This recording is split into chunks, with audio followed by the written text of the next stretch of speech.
हमेशा से ही ब्रह्मांड हमारे लिए जिज्ञासा का विषय रहा है और इसी जिज्ञासा ने खगोल विज्ञान को जन्म दिया और आज पूरे विश्व में मौजूद दूरबीन वेधशालाओं द्वारा ब्रह्मांड के रहस्यों को समझने और जानने का प्रयास किया जा रहा है।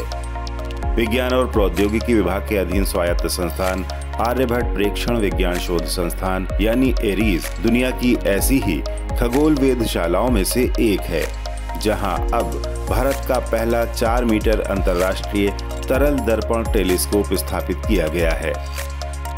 अंतर्राष्ट्रीय सहयोग से स्थापित इस नवीन तकनीक आधारित ILMT का औपचारिक उद्घाटन 21 मार्च को किया गया।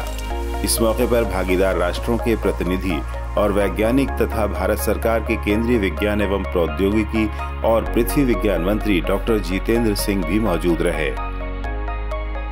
I'm proud that this world-changing instrument, which is an outcome of years of research, dedication and commitment, is in our Devbhoomi at Devsthal in Uttarakhand. हमारे साथ ऑनलाइन माध्यम से जुड़े केंद्रीय विज्ञान और प्रौद्योगिकी राज्य मंत्री डॉक्टर जितेंद्र सिंह जी का और यहाँ उपस्थित बेल्जियम के ambassador mister DDR Vander Hasselt ji का देवभूमि में हृदय से स्वागत करता हूं। मैं heartiest welcome to you sir.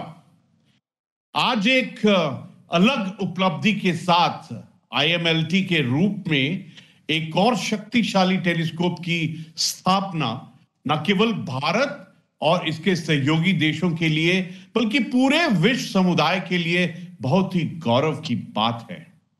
यह IMLT हमारे अंतरिक्ष अनुसंधान के क्षेत्र में गहरी जिज्ञासा रखने वाले वैज्ञानिकों और शोधकर्ताओं के लिए एक नया वरदान है। नई तकनीक के साथ स्थापित ILMT न केवल भारत बल्कि दुनिया भर के खगोलविदों को ब्रह्मांड के अध्ययन के नए आयामों की खोज करने में मदद करेगा। तरल दर्पण टेलीस्कोप में ठोस टेलीस्कोप की जगह परावर्तक द्रव के तौर पर मरकरी का इस्तेमाल किया जाता है। इसमें 700 किलोग्राम वजन के बराबर लगभग 50 लीटर पारे से भरी डिस्क ILMT के ऊर्ध्वाधर अक्ष पर एक निश्चित स्थिर गति से घूमती है। इस प्रक्रिया के दौरान पारा एक पतली परत के रूप में कंटेनर में फैल जाता है और एक पैराबोलाइड आकार की रिफ्लेक्टिंग सतह बनाता है जो दर्पण की तरह काम करती है। तरल दर्पण प्रौद्योगिकी ने दूरबीन के निर्माण और स्थापना को काफी किफायती बना दिया है।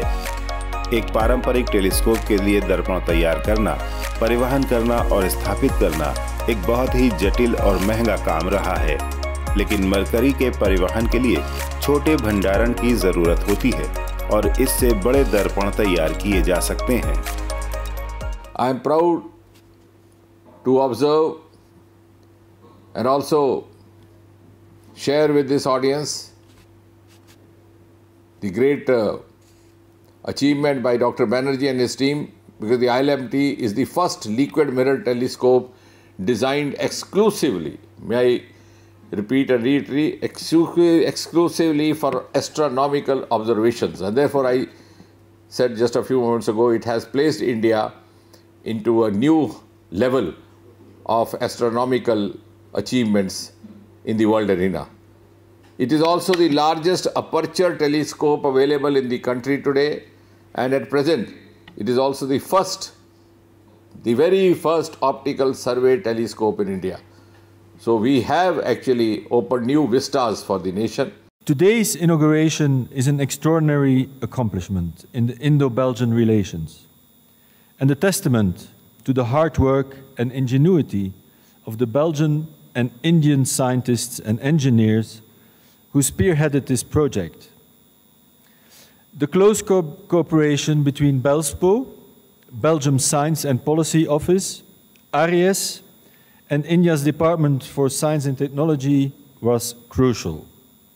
And pivotal in this was, and is of course still, Professor Surdej of the University of Liège. Over the years, Belgium and India worked together on a number of exciting projects, from research on black holes and other exotic objects to climate change and agricultural productivity through Earth observation.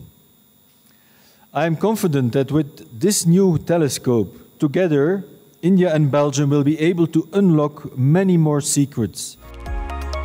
तरल दर्पण telescope ज्यादा सक्षम तकनीक है, लेकिन अभी पूरी दुनिया में बहुत कम ऐसे टेलीस्कोप स्थापित किए गए हैं, जिनमें से एक अब देवस्थल का ILMT भी है।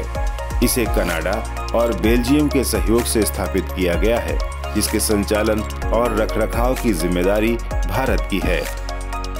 परीक्षण के दौरान मई 2022 में आकाश से पहला प्रकाश प्राप्त कर चुका अंतर्राष्ट्रीय तरल दर्पण टेलीस्कोप अब अगले 5 वर्षों तक आकाश की छवियों को कैप्चर करेगा, जिनकी प्रतीक्षा पूरे विश्व का खगोलीय समुदाय कर रहा है।